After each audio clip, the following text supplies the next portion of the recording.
Hola, vamos a centrarnos en el texto de Tótem y Tabú de Freud, que tiene el sentido para la materia de poder encarar el tema de la represión primaria desde otro lugar. Todo en el contexto donde ustedes vieron que en la primera parte del año lo que a Freud le faltaba era una teoría propiamente psicológica para sostener sus descubrimientos. Y esto lo logra a partir del descubrimiento de lo inconsciente. Pero Freud después tiene que formalizar la teoría y entonces empiezan a surgir distintos modos de teorizar el aparato psíquico. Distintos modos, va construyendo la teoría acerca del aparato psíquico. Y estamos en ese tema, justamente. La represión primaria es uno de los conceptos que estructuran el psiquismo. Y también habíamos visto en su momento, en la interpretación de los sueños, la vivencia mítica de satisfacción, también la vivencia de dolor. Son todas referencias teóricas que permiten organizar la teoría psicoanalítica. Y la represión primaria es de las más importantes en ese sentido. Cabe aclarar que todo lo primario en Freud tiene este carácter estructurante, este carácter abstracto, teórico, de construcción teórica, de necesidad teórica. Ya vimos que la represión primaria Freud lo llega a través de una necesidad teórica, y ahora vamos a centrarnos en el mito de la horda primitiva, del asesinato del padre de la horda primitiva, con lo cual ahí tenemos ahora un nuevo modo de abordar el tema del conocimiento, que es a través de un mito.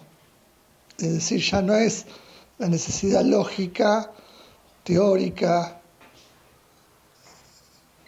casi al estilo de la matemática, ¿no? Donde la construcción teórica surge de una necesidad. Pero acá Freud va a recurrir al mito.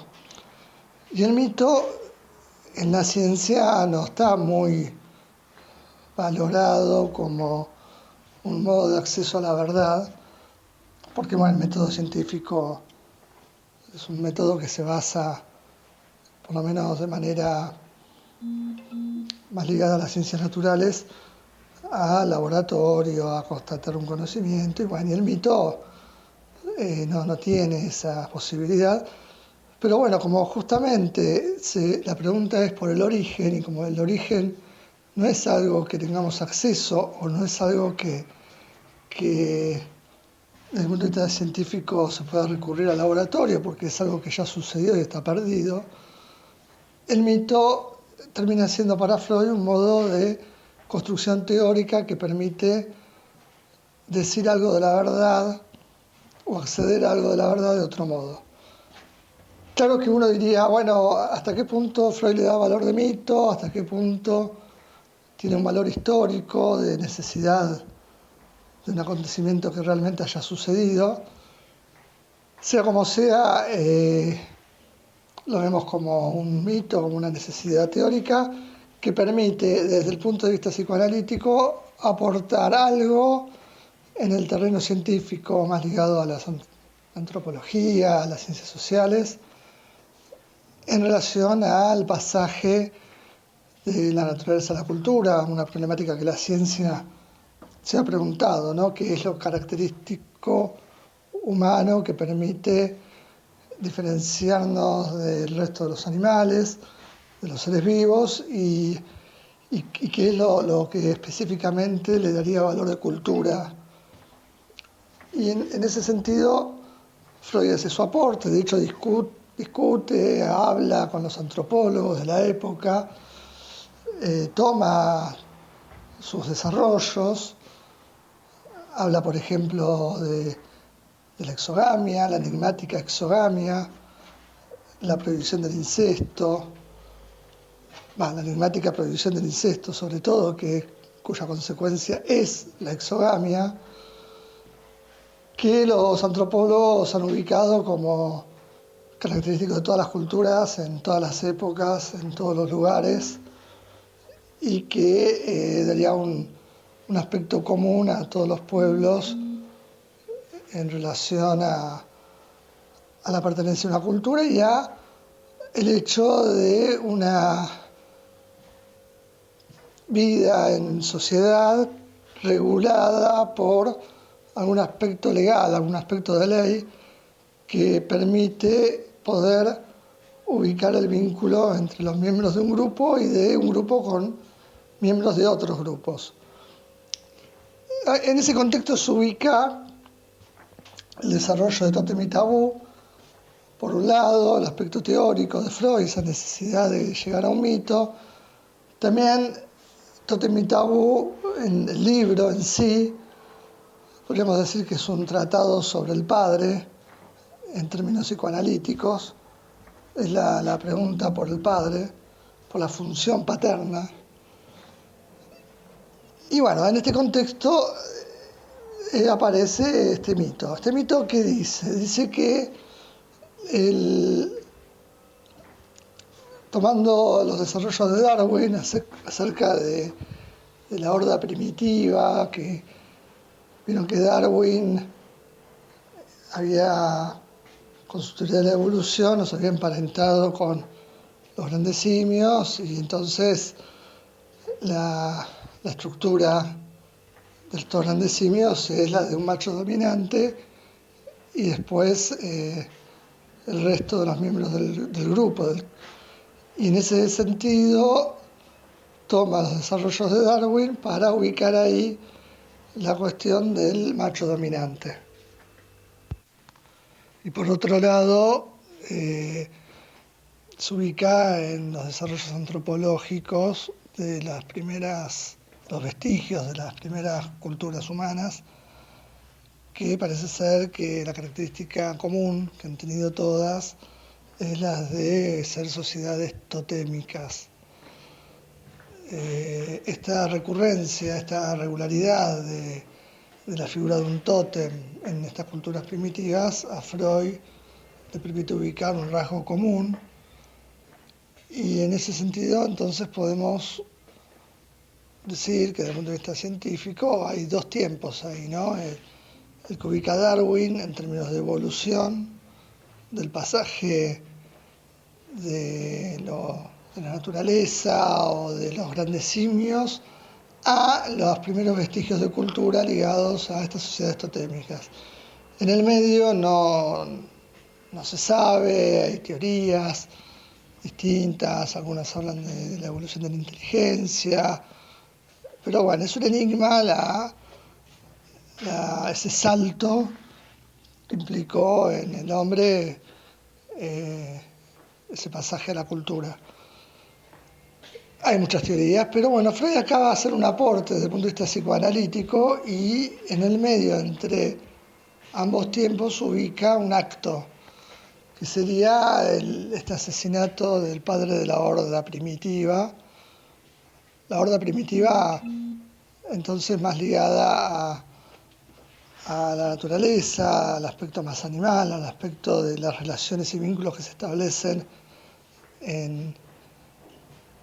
entre miembros de un grupo caracterizados por la presencia de un macho dominante que es el único que es un individuo ahí porque tiene un lugar distinto, solo, es el más fuerte, se conserva por la fuerza ese lugar hasta que la aparición de algún miembro más fuerte lo desplaza y ocupa ese lugar.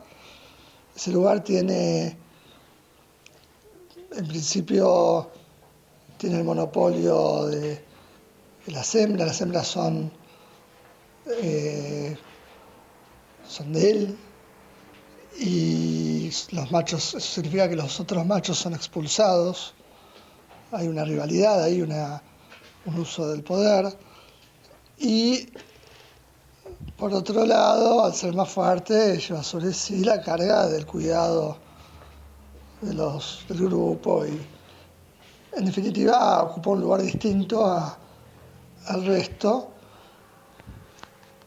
Y lo que dice Freud es que, bueno, a este circuito en donde el más fuerte desplaza al macho dominante y ocupa su lugar, en determinado momento se produce una alianza entre estos machos desplazados por el macho dominante y en confabulación entre todos asesinan a este macho dominante en un acto común, realizado y perpetrado por todos, pero la gran novedad sería que en tanto acto realizado por todos, nadie ocupa ese lugar de macho dominante, queda el lugar vacío, y ese lugar vacío es ocupado por el tótem. El tótem, de ese modo, es el padre muerto, es un símbolo del padre muerto, al cual por un lado se lo ha asesinado, pero por otro lado se lo venera, es decir, es la característica de los sentimientos ambivalentes que se dirigían hacia este macho dominante. Por un lado se lo quería desplazar, pero por otro lado se lo admiraba.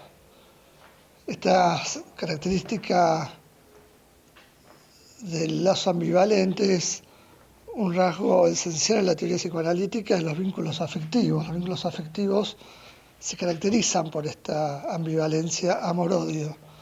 Es decir, no podemos pensar en el amor puro o en el odio puro, en los vínculos. Y un ejemplo es este, ¿no? Al mismo tiempo que se lo busca desplazar, también se lo admira. Justamente porque se lo admira, se quiere ocupar ese lugar. Y ahí la problemática del padre, la del complejo de Edipo, la de la salida del complejo de Edipo, que ustedes ya en algún espacio han visto algo y que veremos más en profundidad adelante. Y en definitiva, vemos ahí un desarrollo de la problemática del padre. Bueno, habiendo ubicado ahí ciertas coordenadas que permiten ubicar este acto, en donde la consecuencia es lo que Freud constata en las sociedades totémicas, ¿no? El hecho de que el tótem cumple una doble función. Por un lado se lo venera desde el punto de vista religioso, pero por otro lado se brinda un lugar de pertenencia a los miembros del grupo, inclusive los tótems que pueden ser distintas, pueden ser animales, pueden ser objetos. En el caso de que sean animales, se les supone a los miembros del grupo una herencia común con ese animal. El animal es un animal sagrado, no se lo puede matar, salvo en las fiestas religiosas donde se lo sacrifica y se lo come, representación simbólica para Freud del asesinato común a este macho dominante. Pero bueno, una vez establecida esta sociedad totémica, ahí aparece un concepto que nos importa también, especialmente en la materia, que es la de la obediencia retrospectiva.